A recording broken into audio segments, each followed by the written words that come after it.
Hello, আমি শুভ। তো আজকে নতুন ব্লগ নিয়ে চলে আসলাম। তো আজকে ছিল তোমার হাজরা পুজো। তো আমরা বেরিয়ে পড়লাম রাত্রেবেলা 1টার দিকে। তো গিয়ে দেখলাম যেখানে পুজো স্টার্ট হয়ে গেছে। তো 12টাও বেজে গেছে একটা। তো ওখানে অনেক রকমের খেলা চলছে, প্রোগ্রাম খুবই ভালো লাগছে, আবার একটু ভয়ও লাগছে। তার মধ্যে আবার হাজরা পুজো এদিকে, তার মধ্যে কালী ঠাকুর চলে এসেছে, সব এখনই হাজরা চালান দিবে। তার মধ্যে খুবই ভিড় হয়েছিল আজকে, তো অনেকটাই ভিড়। তো আমরা তার মধ্যেও ভিডিওটা করলাম। তো ভয়ও ছিল যে কখন না তেড়ে আসে। তো ভালোই চলছিল, দেখলাম খুবই। তো এত সুন্দর ভালো সুভাষপল্লিতে, এবার কুচবিহারে খুব ভালো ভালো হয়েছে। অমরতলাও গিয়েছিলাম ইসেতে। তো রাত্রেবেলা এখন যাচ্ছি, রাত বাজে 3টে। তো এখন আমরা যাচ্ছি শ্মশান, নীলকুঠি শ্মশান। তো এটাতে খুব সুন্দর দেখলাম। তো এটার মধ্যে পূজা হচ্ছে, কোনোদিন যাইনি, আজকে ফার্স্ট টাইম গেলাম শ্মশানে পুজোতে দেখতে। তো সবাই মিলে আজকে গেলাম, শ্মশান চুল্লিতে হচ্ছে পুজো। তো কখন আসবে, এখন একটু পরে চলে আসবে আশা করি ঠাকুর। তো আস্তে আস্তে এক এক করে আসছে এদিকে নাগিনী যোগিনী। তো অনেক ভিড় ছিল আজকে নীলকুঠি শ্মশানে। তো ভিড়, প্রচণ্ড পরিমাণে ভিড় ছিল আজকে।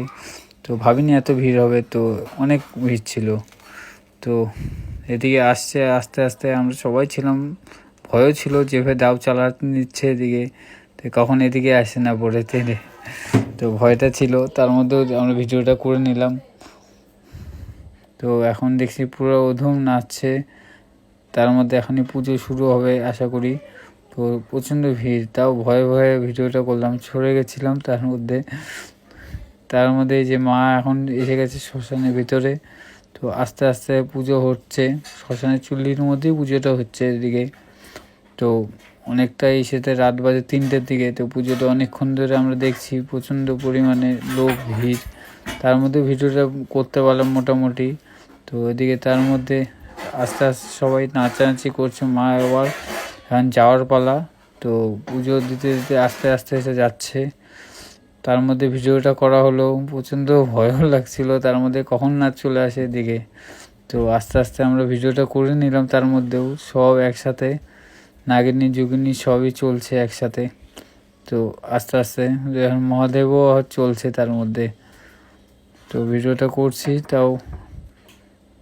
তো এখন প্রচণ্ড পরিমাণে এখন হলো যে দাও চালাচ্ছে, প্রচণ্ড ভয়ও লাগছিল এদিকে, এত রাত্রেবেলা সব সরে যাচ্ছিলো এত ভয়ে, অনেকজন ছন্ন বিচ্ছিন্ন হয়ে গেছে গায়ে ভয়ে। তো আস্তে আস্তে যাচ্ছেন। তো আমিও আগাবো ভাবছিলাম, কিন্তু না, সবার পিছন দিকেই করি যতটা করা যায়। কেন, আমার নিজেরও প্রচণ্ড